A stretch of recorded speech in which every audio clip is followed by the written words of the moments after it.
What up, guys? Joe the Magic Gatherer here, and you know what? I couldn't help myself but order another box of Jumpstart. Let's jump right in and see what we get. I'm still surprised how cheap this product is. I think it was like $95 on Amazon. So I was kind of bored and kind of going through my Amazon like most people do, and I just added it to the cart and figured it'd make for a good video to have some fun with, so why not? I think we're getting a Jumpstart 2 sometime next year. I don't know. I don't know if it's next year or if it's going to be like 2 years from now. I know we're getting double masters too, which is like, yeah, I don't get it. I don't get how they decide what's going to be what or what's coming out, or how they name things like double masters 2. Why not just call it quad masters, or I don't know, just a really weird way to name something. All right, so I think we're looking for the elf in this one. Ooh, witchcraft. I don't remember what all the hits are. I know we got the elf. Whoop. There we go. Am I going to keep these together? Probably not. I don't know. Let's just go through and see what we get. Cool. And that's the first land. The first basic land is always the cool land. Then the rest is all whatever. I guess I'll keep these together. Yeah, if there's a mythic, then I'll put the mythic by itself. Sorry to the weird start, guys. Very slow start today. Double wrapped everything. So yeah, we have a couple of announcements like Core Spirit Dancer.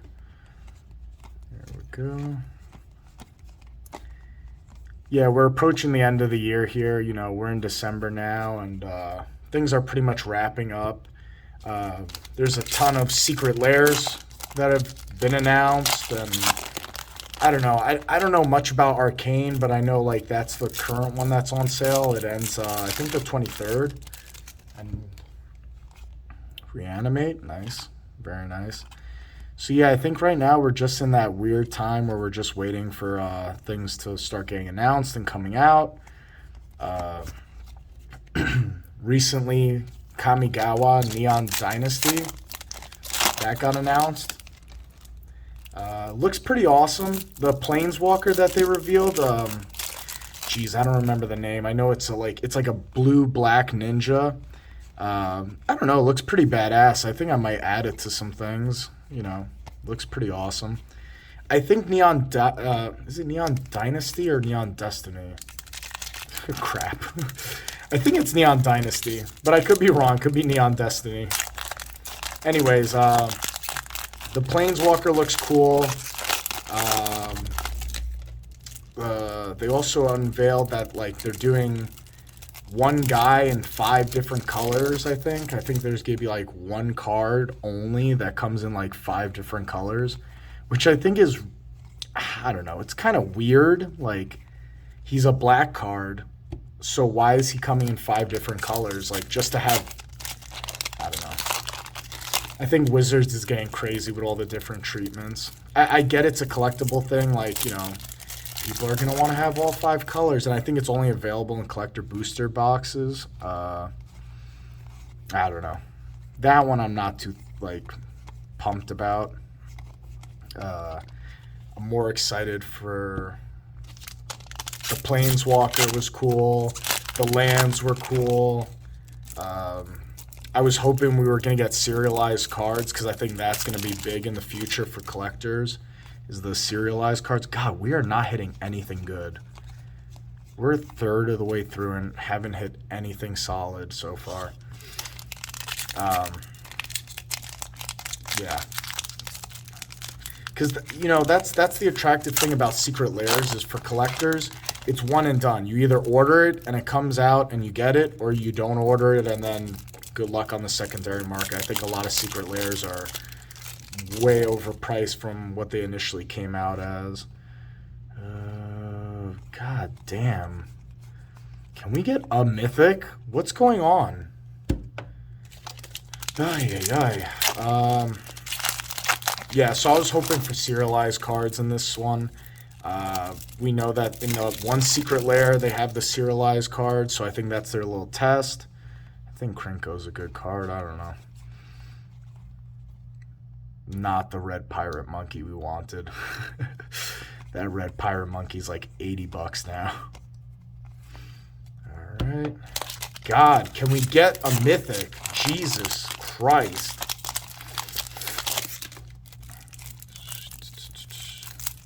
Reanimate again? Really?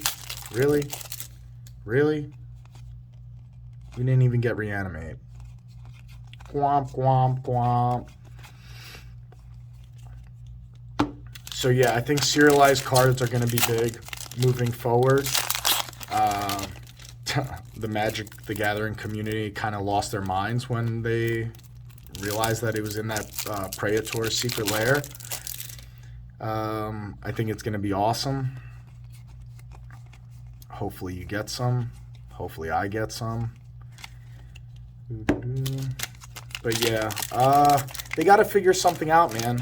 It's not the days where with no internet where you could just get by on being the big game in the world and no one else could compete with you. And no, we're living in 2021, almost 2022, where the internet makes it endless and people could do startups and all these crazy card games coming out and so much hype behind a lot of them. It's, you got to step your game up. I think Wizards kind of got comfortable and into a groove where we could just release these products and, we are who we are, and we have one or two competitors with, like, I don't know, Pokemon or Yu-Gi-Oh, and that's pretty much it. But, those are still small fries compared to us. No, nowadays people are, like, getting tired.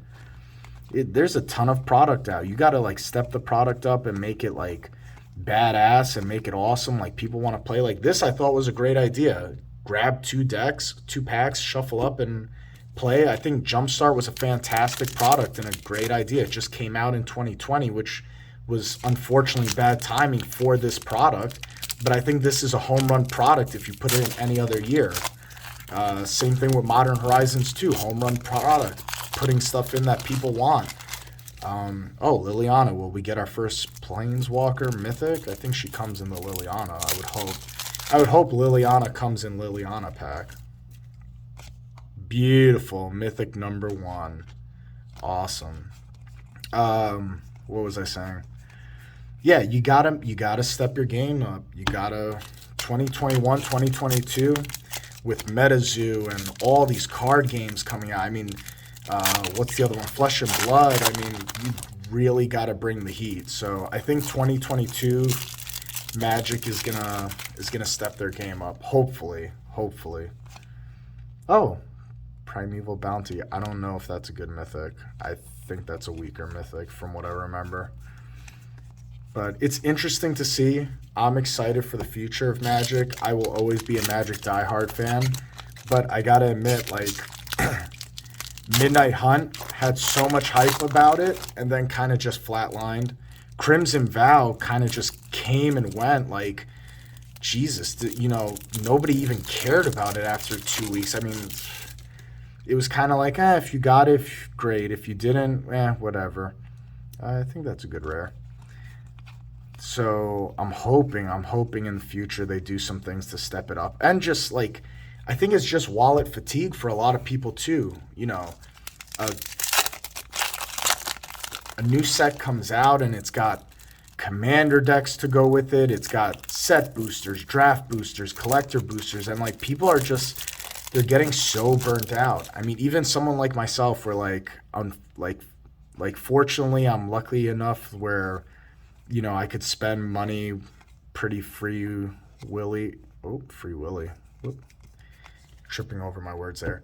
I'm at the point in my life where it's not really an issue for me. Like, if I want to spend $1,000 on Magic cards, like, it's not a big deal for me. Like, I could do it. I'm lucky enough to be in that situation where money is not really an option for me right now. But at the same token, it's, you know, which product, I don't want to get screwed over either. I don't want to buy draft boosters if, like, that's not where the hits are. Like, you still want your money to be worth something. Oh, I think that's a good rare. Yeah, so even for somebody who, you know, money's not really a problem, you still want to make sure you're getting your money's worth. You don't want to feel like you're getting scammed out of, you know, just buying a bullshit product, or just the fear alone. The fear alone.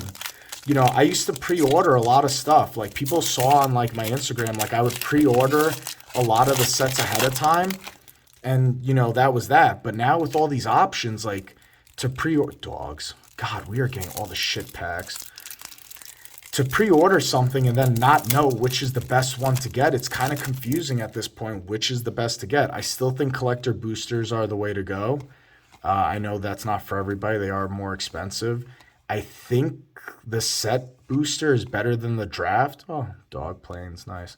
I think the set boosters are better to get than the draft, but at the same token, it's like, man, what are we doing here? I just hope they slim it out. Whether they eliminate set boosters or draft boosters, and like, just keep it to one booster box and then the collector boosters, and I think you're fine. And you're not getting an overprint of all this product, and then, you know, your cards are worth pennies.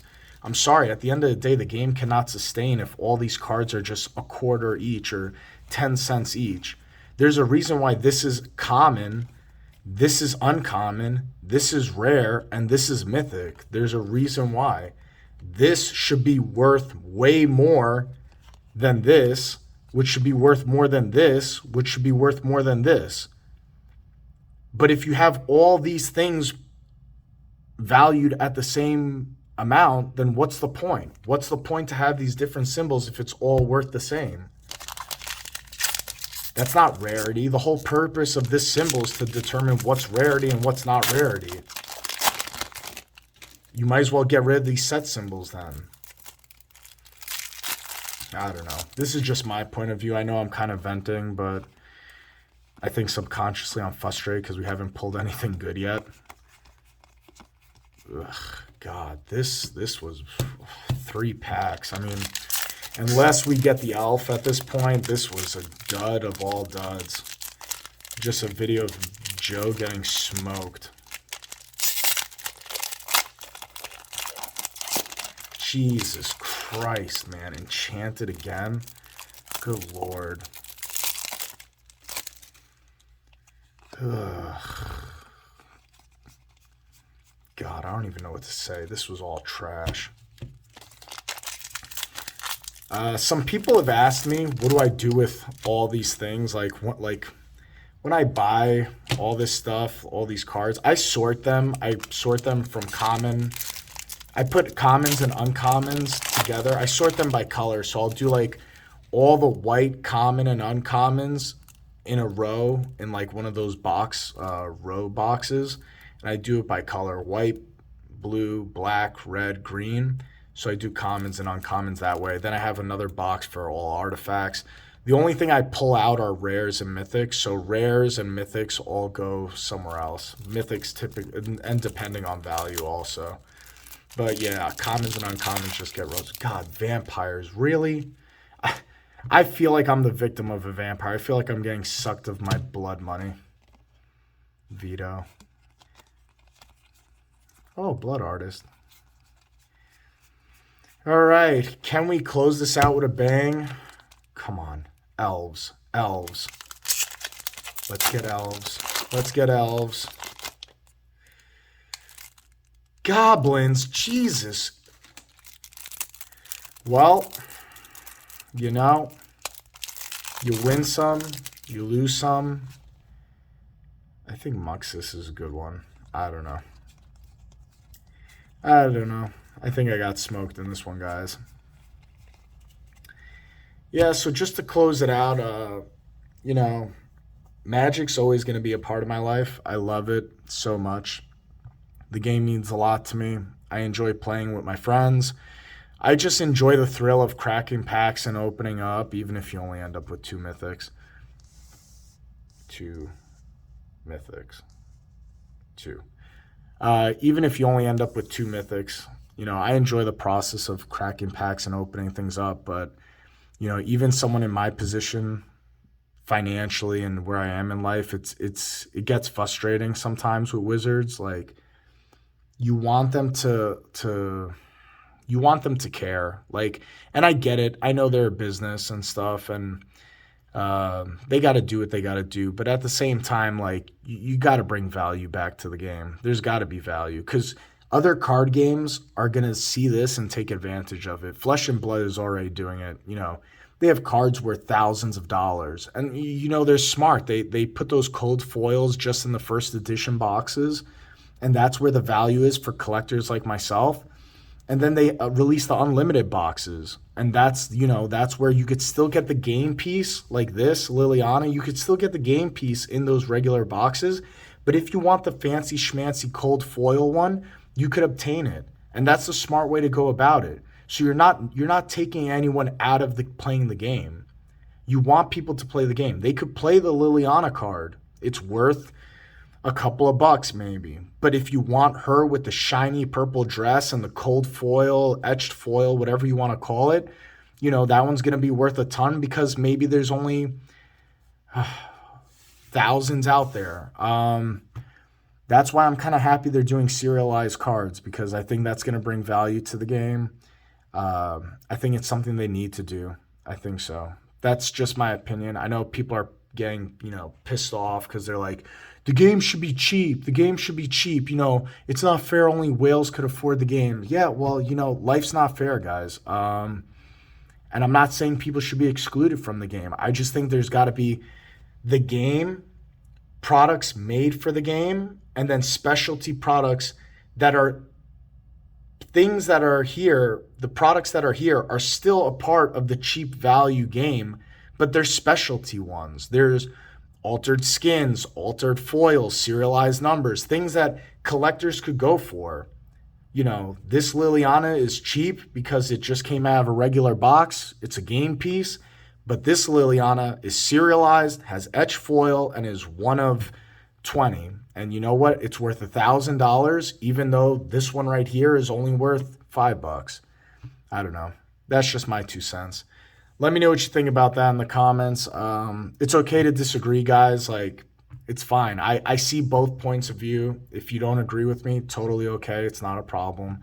But yeah, we need the game to have value because I'm just afraid that with all these other card games coming out, Magic could get jumped. I don't see it happening. I don't think it could happen, but I think little by little, over time, it could create problems in the ecosystem for Magic. Yeah, till next time, guys. Peace.